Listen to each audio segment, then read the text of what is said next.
ପାଗ ଯାହା ହଉଛି ଦିନମାନ ବେପାର ନାହିଁ। ଏଇ ଗୋଟେ କଷ୍ଟମର ବି ଆସିବାର ନାହିଁ। କଣ ଟୁଙ୍ଗୁରା ବାବୁ ବେପାର କେମିତି ଚାଲିଛି? ଆରେ ଶିବ ବାବୁ ଆସନ୍ତୁ ଆସନ୍ତୁ ଆସନ୍ତୁ ବସନ୍ତୁ ବସନ୍ତୁ ମୁଁ ଆପଣଙ୍କ ଅପେକ୍ଷା କରିଥିଲି ଆଉ ବେପାର କାଲି ଓ ଟୁଙ୍ଗୁରା ବାବୁ ତମେ ବ୍ୟସ୍ତ ହଉନି ମୁଁ ଅଛି ନା। ଟକିଆ ଗୋଟେ ନେଇକି ମୁଁ ବଇନି କରିବି। ଆପଣଙ୍କ ଭଳି କଷ୍ଟମର ପାଇଁ ଆମେ ବଞ୍ଚିକି ରହିଛୁ। ମୁଁ ଆପଣଙ୍କୁ ଆମ ସୋରୁମର ସବୁଠୁ ଦାମୀ ଆସନ୍ତୁ ଶିବ ବାବୁ ଆସନ୍ତୁ। ଇଏ ଆମର ଥାଇଲାଣ୍ଡରୁ ତକିଆଟି ମଗା ହେଇଛି। ଏଇ ତକିଆଟି ଦେଖନ୍ତୁ ଏଇଟା ହେଲା ଆମର ହଙ୍କକଙ୍ଗରୁ ମଗା ହେଇଛି। ଗୋଟେ ନେଲେ ଗୋଟେ ବି ଆପଣ ଏଇଟା ମୁଣ୍ଡରେ ଦେବେ ଆପଣଙ୍କର ମସ୍ତିଷ୍କ ଜ୍ୱର କିମ୍ବା ଆପଣଙ୍କ ଯେଉଁ ଖରାପ ଚିନ୍ତାଧାରା ମାଇଣ୍ଡକୁ ଆସୁଛି ତାହା ଆସିବ ନାହିଁ।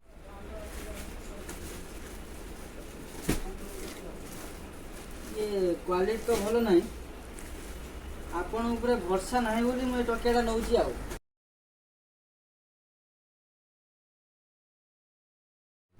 ଶିବ ବାବୁ ଆପଣଙ୍କ କିଛି ବାକି ଥିଲା କେତେ ଥିଲା ଟୁଙ୍ଗୁରା ବାବୁ? ଆପଣଙ୍କର ଆପଣ 200 ଟଙ୍କା ଟକିଆ ଦାମଟା କେତେ? 100 ଟଙ୍କା ଆଜ୍ଞା। ବର୍ତ୍ତମାନ ହେଲା 300 ଟଙ୍କା।